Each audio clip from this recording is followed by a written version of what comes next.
Let's bring in members of the legal teams on both sides for a sense of the trial that won't happen. Neil Bruntrager, who's an attorney for police officer Darren Wilson, and one of the lawyers for Michael Brown's family, Darryl Parks. Mr. Bruntrager, before we get to the shooting, I want to talk about the breaking news. Why did Darren Wilson decide to resign from the Ferguson Police Department, and does he still fear for his life? He decided to resign, Chris, because we got information yesterday directly from the chief in Ferguson that they had some information that suggested there were going to be acts taken against either members of the department or the department itself related to his continued employment. And when Darryl was told that, he simply said, that's enough, and it was time to resign. And so he filed or submitted an oral resignation followed by a written resignation letter shortly thereafter. Does he still feel he's in danger? Does he still feel he's a marked man in the St. Louis area? He does, Chris, and it's a shame, and that's something he's going to have to live with for quite some time. All right, Mr. Parks, let's get to the evidence in this case. What do you think is the single biggest hole in Officer Wilson's testimony? What do you think is the strongest reason that that grand jury should have indicted him? Well, Chris, I believe the strongest reason is the reasonableness of his so-called fear as Michael approached him. From what I can tell thus far in my investigation of this case, one, almost all of the gunshots that Michael received he could have lived from except for the headshot. And so the headshot, the kill shot, was to the apex of his head.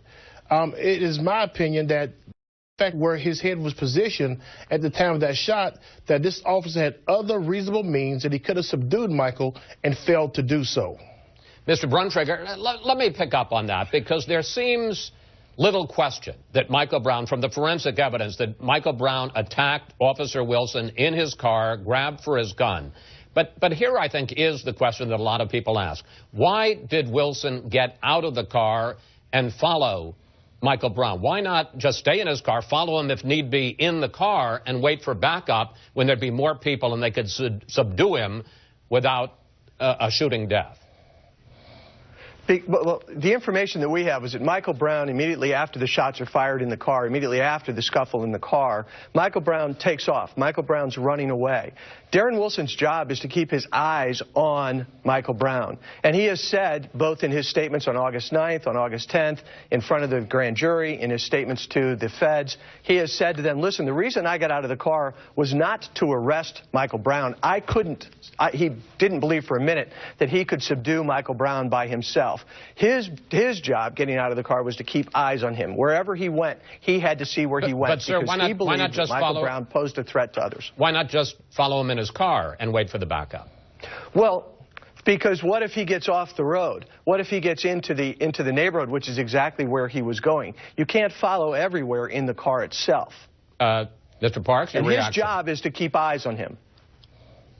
Well, a couple of problems, Chris. One, when the officer got out of the car, witnesses have testified that he continued to shoot at Michael as Michael was running away. And there are also witnesses He wasn't shot. Wait, Mr. Parks, he wasn't shot in the back. He was shot in the front. Okay, but let me say this here. Just because you're shooting at him doesn't mean you have to have hit him, Chris. You're confusing two things, and that's part of the problem that's happened in this case, that just because I shoot at you, a few of the shots that the officer shot missed him. It is possible, though, that one of the shots to his arm could have possibly come from the back. So, you know, I think we don't need to confuse the two things. Yes, witnesses say he shot at him. He may have missed him, right? But at some point, Michael turned around, and even the officer testified as if his body had jerked, as if he had been hit. So, although people glance over the aspect of the fact that what made Michael turn around, he didn't just turn around by happenstance. He turned around because he had been hit. And the witnesses further testified that Michael said, hey, why are you shooting? Quit shooting. And well, let me bring in Mr. Bruntrager. Was he turning around to give up, or was he turning around to attack Officer Wilson? He was turning around to attack Officer Wilson. Look, Chris, everybody has a right to their opinions. They don't have the right to their own set of facts. So what we know, in my mind, the single most important piece of evidence is the blood spot that's about 25 to 35 feet away from his body. We know that he went to a farthest point north because his blood is there. That's irrefutable. There's no question. He has come back towards Officer Wilson, and that's when he is shot. When he is shot, he's about 8 to 10 feet. In the final shot that Mr. Parks referenced, he's about 8 to 10 feet from Officer Wilson. We call that the kill zone. At 8 to 10 feet, he can reach Officer Wilson. And Officer Wilson has indicated to everyone that will listen that he believed that Michael Brown intended to kill him. All right, now, look at the shell casings on the ground, too. Let me just pick up on this because, Mr. Parks, Missouri law is pretty clear. And what it basically says is that a police officer is entitled to take deadly force if he, quote, reasonably believes his life or someone else's life is in imminent danger. Here is what Darren Wilson told ABC News. At that time, I gave myself another mental check. Can I shoot this guy? Legally can't. And the question I answered myself was, I have to. If I don't, he will kill me if he gets to me. Mr. Parks, doesn't what you just heard there from Officer Wilson, doesn't that meet the legal threshold for an officer being allowed to use deadly force? Well, Chris, let's not confuse two things. Number one, and I know we're going to deal with the issue of the grand jury's actions later in the show. However, that's a defense, whether or not his belief is reasonable. We believe that, number one, there should have been an indictment. There's enough here without question that his officer should have been indicted. Number two, if you're going to issue or have that defense, which is fine, have that defense before a jury so that the evidence can be properly presented by both sides in the case.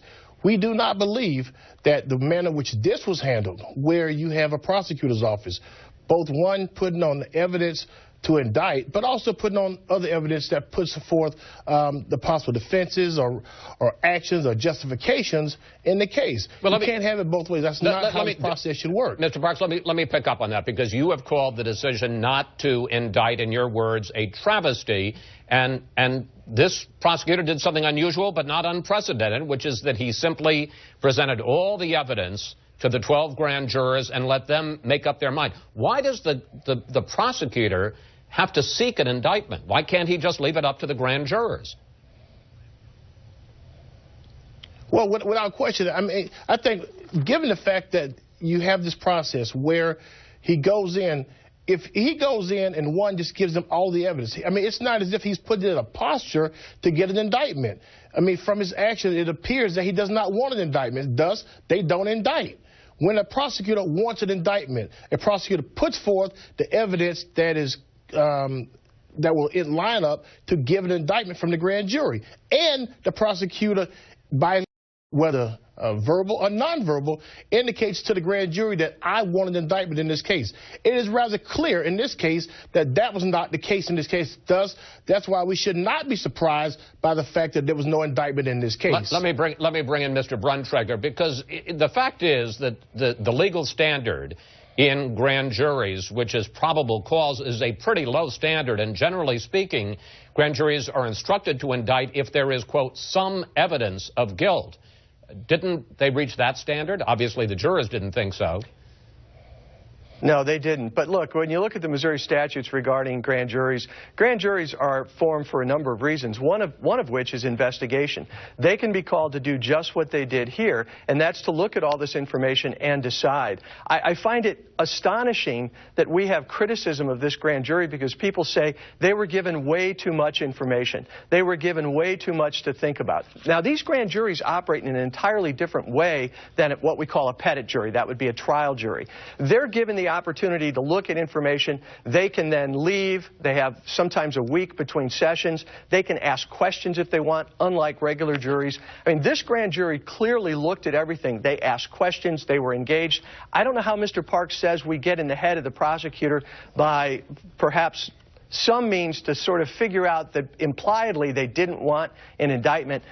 I don't see that. I've read these transcripts. What I see is a prosecutor who put all of this information in front of a grand jury and said, you decide. Gentlemen, I got time for one more issue I want to get into with you. Mr. Parks. Chris, if I may, though, Chris, real quickly. Issue.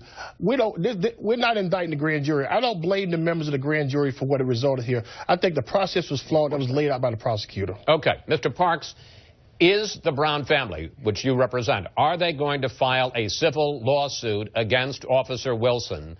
And if grounds? Well, Chris, obviously they have the option of a civil lawsuit, one upon civil rights basis against Officer Wilson, two against the police department in the city of Ferguson if that time comes. Those are not issues that we discuss publicly upon our team. We will certainly give the parties a chance to work that out among the parties if they choose to. If and when we need to make it a public issue, we will. But as of now, it is not. When you say give the parties a chance to work it out, are you suggesting a possible settlement?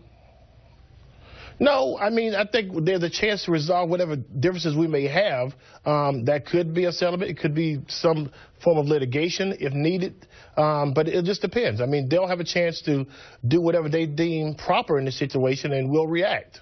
Finally, Mr. Bruntrager, reacting to that, what do you think of the merits of a civil lawsuit by the Brown family against your client? And also, what do you think of the merits of a federal lawsuit, if they decide to bring it, which would have to prove that Officer Wilson intended to violate Michael Brown's civil rights? Let me start with the latter. You've got a situation where we know there's still an ongoing federal investigation. If the feds had decided that they were going to bring, if they do decide that they're going to bring an action against Darren Wilson, it would have to be some sort of allegation that he violated the civil rights of Michael Brown. In order to do that, you have to show that he intended to violate his civil rights. So it's not just that you intend to pull the trigger, it's that you intend to actually violate his civil rights. That's a pretty high bar. That's going to be a difficult thing for them to do. And what about the civil lawsuit? Particularly in light of the fact... Well, the civil lawsuit's an entirely different question. I mean, in most instances, it's really not directed to the individual. It's directed to the police department itself for a variety of reasons. Again, I think that they're going to have a difficult row to hoe, but every American has a right to seek redress in the courts, and of course, I would never begrudge that to anyone. Mr. Bruntrager, Mr. Parks, we want to thank you so much for joining us today.